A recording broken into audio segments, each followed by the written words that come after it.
Today we're going to look at how to light Chroma Key. Now what I want to show you is some really simple techniques of how to do it. Nothing terribly complicated. So the first thing is just to bring in some chairs. So position the chairs, and then what we need is the all-important Chroma Key screen. Now this one, if you can see that label, is made by Photocell. Never heard of that company. However, cost me about £50 on Amazon, and it's been a great Chroma Key background. And the reason it's so good is I can actually fit this into my suitcase. It's a bit of a job. I jam it in and I slam it shut, and it just fits, and it didn't cost a lot of money. Okay, so take out the Chroma Key screen, and there you go, that's it. So position it against the background, which is why I put the chairs in place. Nice and simple. And there we go. Doesn't get easier than that. So if I put myself back in position, there we go. Okay, the Chroma Key screen's not doing what I need it to do. Got to put it more into position. Give it a bit of a brush if there's anything on the screen that's going to get in the way. Always nice to have it nice and clean. Okay, so back into position. Now, don't worry so much about the fact that you can see something on the side there. We can mask that out, that's fine. But what's important is that there's green behind me. Okay, so if I bring a light in, now this is the Filoni, which is distributed by Dedo light. I love the Filonis. They're bicolor, they're dimmable, and the light quality is just fantastic. So if I put that into position, switch on the light, make sure it's balanced to the same color temperature as the rest of the room, and perhaps dim it a bit if it needs it. Step back into position, and as you can see, I am now lit. I don't think that's a very good job. I'll just bring it over here a bit more and give it a bit of separation from myself, because the lighting is just a bit much. And perhaps dim it down a little bit. There we go. All right, let's see how that works. I personally think that's probably going to give quite a good key. It's simple, it's basically direct lighting, and there's not a lot to it. And keep in mind that once I've masked that corner over there, which we can see, I can move myself around, be it me or be it the subject in frame, and position it against the background however I want. So Chroma Key can be very versatile and very useful. Okay, so that's one way to do it. That's with one light. I will say, behind me, there's light coming in from a window, which is what's actually lighting the background. You can get really sophisticated with Chroma Key if you want. You can light the background first, get it very flat, then bring in the lights for the subject, set up some backlight. But what I showed you here is a quick, dirty way to do it.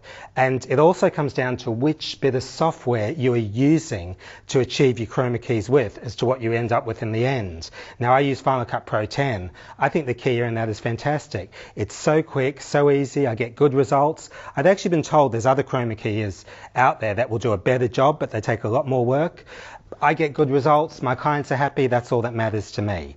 Okay, let's show you another way to do it. That light, I'm only getting a look on a monitor that big, which is 10 feet away, so hopefully the results will be good.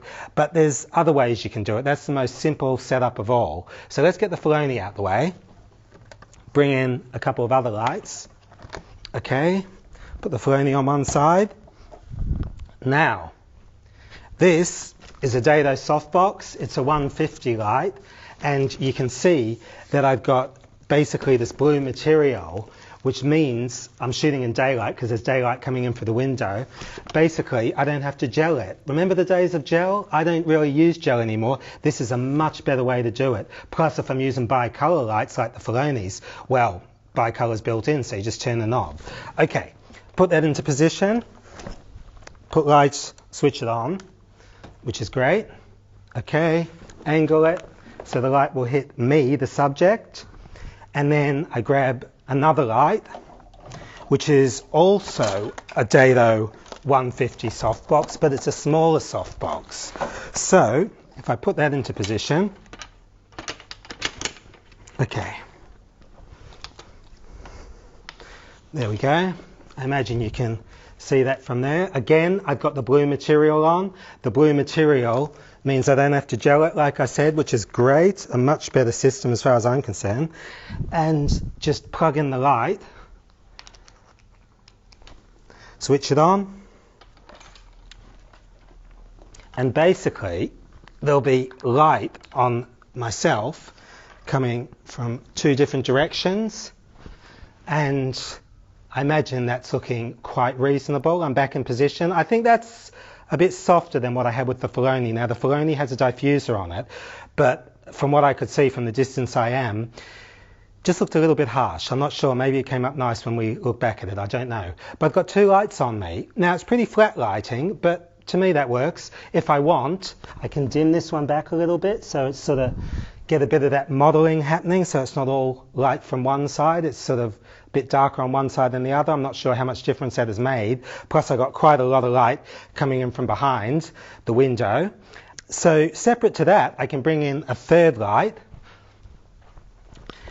This one is a DLED4 LED light made by Dedo light, and it's a fantastic light. It's focusable, it's dimmable, and you can get bi-color versions. However, this is a daylight one, and I'll use this as a backlight. I don't know how successful I'll be because it's quite hard to light yourself. However, if I put this one over here, switch it on, nice and high with the light. I want it hitting the top of my head if possible, and switch it on. You gotta, for me, it's just a comment, but I find that I like lighting to be kind of subtle. I mean, sometimes you don't want it to be subtle. Sometimes you want it to be hard. But overlit can really basically give you an impression of something you're not trying to achieve. Now, I'm not sure how successful I'm being there. Okay, let's have a look. And yeah, there's some light coming in from the side. I don't think I've done a particularly good job of that. However, the idea is that Chroma Key lighting does not have to be incredibly difficult, and you can set it up quickly and you can get good results. Now let me make one more comment. I'm recording 422 ProRes HQ on an Atomos Samurai blade. That's always something that I like to do with Chroma Keys. The more color information, the better. You can actually do reasonable results with a 420 signal, but 422 is really the way to go. I don't think there's too many people that would disagree with that.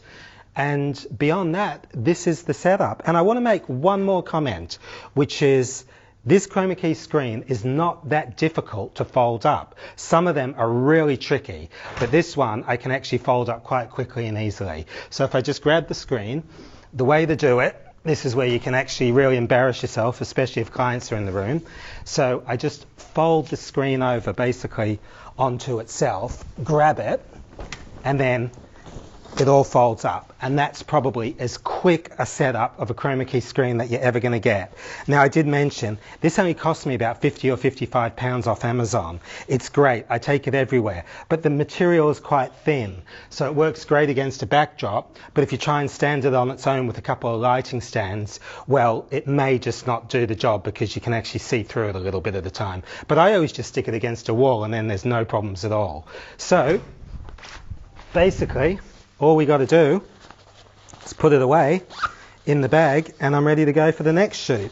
And I just hope you get the gist that you can light a Chroma Key with something as simple as one light. You can take it further. In this setup, I've used 3 lights, so that's fine. But it doesn't take a massive amount of equipment and it doesn't take a gigantic amount of skill. Of course, that's arguable. And I do hope to do a much better Chroma Key demonstration at some time. A good friend and colleague of mine, he's gone into Chroma Key quite deeply and he's got all sorts of methods for producing wonderful results where he lights the background first, basically gets that completely flat, which is the way you should do it, and then he brings in the lights and lights the subject. Now that's a good way to do it. However, for a quick dirty setup, do basically what I've done here, and then you can learn and get more sophisticated after that.